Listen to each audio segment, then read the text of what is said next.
سوچیے، ایک ایسا انسان جو برسوں تک گناہوں کے اندھیروں میں بھٹکتا رہا ہو، جس کا دل کبھی اللہ کے خوف سے نہ کانپا ہو، جس کی راتیں غفلت میں اور دن نافرمانی میں گزرے ہوں، مگر پھر یہ دن اچانک اس کے دل پر اللہ کی طرف سے ایسی چوٹ پڑی کہ اس کی ساری زندگی آنکھوں کے سامنے آ گئی۔ اس کے گناہ پہاڑ بن کر کھڑے ہو جائیں اور اس کی آنکھوں سے آنسو تھمنے کا نام نہ لیں۔ اسی کیفیت میں وہ شخص لوگوں سے سنتا ہے کہ بغداد میں ایک اللہ کا ولی ہے، شیخ عبد القادر جیلانی رحمۃ اللہ علیہ، جن کی نظر پڑ جائے تو دل بدل جاتے ہیں، جن کی دعا سے بگڑے نصیب سنور جاتے ہیں۔ چنانچہ وہ شخص ٹوٹے دل، لرزتے قدموں اور ندامت سے جھکی نگاہوں کے ساتھ حضرت غوث اعظم رحمۃ اللہ علیہ کی مجلس میں حاضر ہوتا ہے۔ دل میں خوف بھی ہوتا ہے اور امید بھی کہ شاید آج اللہ کی رحمت کا کوئی دروازہ کھل جائے۔ وہ روتے ہوئے عرض کرتا ہے کہ حضور، میری زندگی گناہوں سے بھری ہوئی ہے، میں نے اللہ کے احکام کو پامال کیا، میں نے لوگوں پر ظلم کیا، میں نے اپنی آخرت برباد کر لی، کیا میرے جیسے انسان کے لیے بھی توبہ ممکن ہے؟ حضرت غوث پاک رحمۃ اللہ علیہ اس کی بات خاموشی سے سنتے رہے، پھر نہایت شفقت و وقار سے اس کی طرف دیکھ کر فرماتے ہیں کہ بندہ جب سچے دل سے اللہ کی طرف لوٹتا ہے تو اللہ اس سے پہلے اس کی طرف متوجہ ہو جاتا ہے، مگر اس وقت مجلس میں موجود کچھ لوگ دل ہی دل میں شک کرنے لگے۔ کوئی کہتا ہے کہ اتنے گناہوں کے بعد معافی کیسے ہو سکتی ہے؟ کوئی طنزیہ مسکراہٹ کے ساتھ خاموش رہتا ہے۔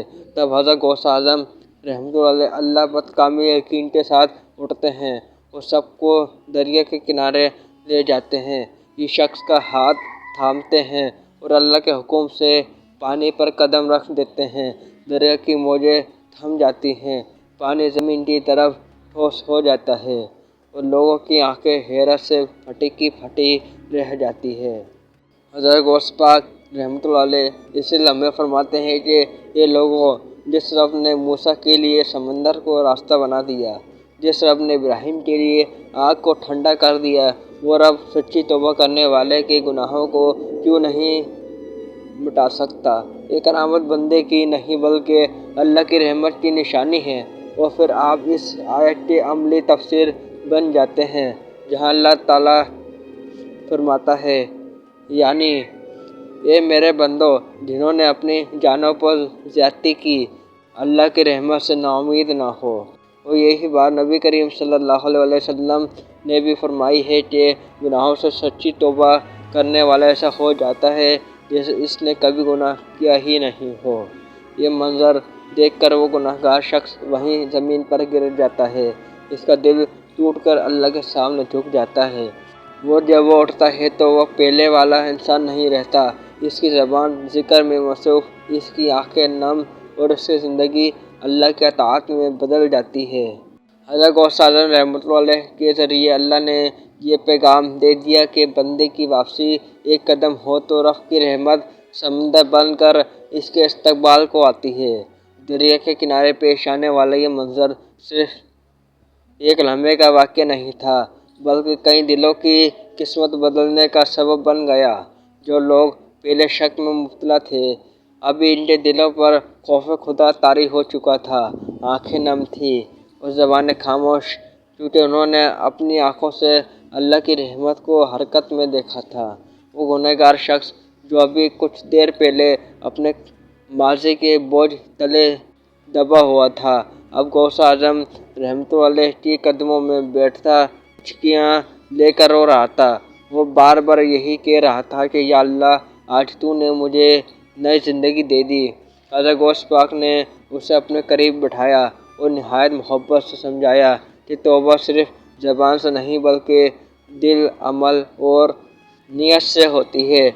اگر تو سچ میں بدلنا چاہتا ہے تو اللہ تیرے لیے ایسے راستے کھول دے گا جن کا تو نے کبھی تصور بھی نہ کیا ہوگا۔ اس کے بعد حضرت غوث اعظم رحمۃ اللہ علیہ نے اس شخص کو کچھ عرصہ اپنی صحبت میں رکھا۔ اسے نماز، ذکر اور تقوی کی تعلیم دی، اور رفتہ رفتہ اس کے اندر ایسا انقلاب پیدا ہو گیا کہ جو شخص کبھی اللہ کا نام لینے سے غافل تھا، ابھی اس کی زبان پر ہر وقت ذکر الہی سے تر رہنے لگی۔ لوگ حیران تھے کہ یہ وہی انسان ہے جسے کل تک کوئی برا بھلا کہتا تھا، مگر آج اس اخلاق، عاجزی اور خوف خدا نے سب کے دل جیت لیے تھے۔ یہی وہ حقیقت ہے کہ جسے قرآن بیان کرتا ہے کہ یعنی بے شک اللہ توبہ کرنے والوں سے محبت کرتا ہے، اور جب اللہ کسی بندے سے محبت کرنے لگے تو اس کی زندگی خود بخود بدل جاتی ہے۔ کچھ عرصے بعد وہ شخص خود لوگوں کے لیے نصیحت بن گیا۔ وہ بازاروں میں جا کر لوگوں کو اللہ کی طرف بلاتا، انہیں بتاتا کہ میں نے خود اپنی آنکھوں سے اللہ کی رحمت کو دیکھا ہے، میں گناہوں کے سمندر میں ڈوبا ہوا تھا، مگر ایک سچی توبہ نے مجھے بچا لیا۔ اور وہ حضرت غوث اعظم رحمۃ اللہ علیہ کا ذکر کرتے ہوئے کہتا ہے کہ اللہ کے اولیاء چراغ ہوتے ہیں جو اندھیروں میں راستہ دکھاتے ہیں، مگر ہدایت دینے والا صرف اللہ ہے۔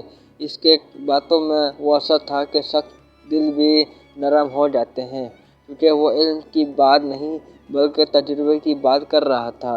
یہ واقعہ دراصل ہمیں یہ سکھاتا ہے کہ اللہ کے اولیاء کی کرامت پانی پر چلنا نہیں بلکہ مردہ دلوں کو زندہ کرنا ہوتی ہے، اور یہی سنت نبوی صلی اللہ علیہ وسلم کا خلاصہ ہے، کیونکہ رسول اکرم صلی اللہ علیہ وسلم نے فرمایا ہے کہ تم میں سب سے بہتر وہ ہے جس اخلاق سب سے اچھے ہوں۔ حضرت غوث اعظم رحمۃ اللہ علیہ نے اس گناہ گار کی زندگی بدل کر یہ ثابت کر دیا کہ اگر بندہ سچے دل کے ساتھ اللہ کی طرف لوٹ آئے تو اللہ نہ صرف اس کے گناہ معاف کرتا ہے بلکہ اسے دوسروں کے لیے ہدایت کا ذریعہ بھی بنا دیتا ہے، اور یہی اللہ کے سب سے بڑی رحمت اور سب سے بڑا معجزہ ہے۔ سبحان اللہ۔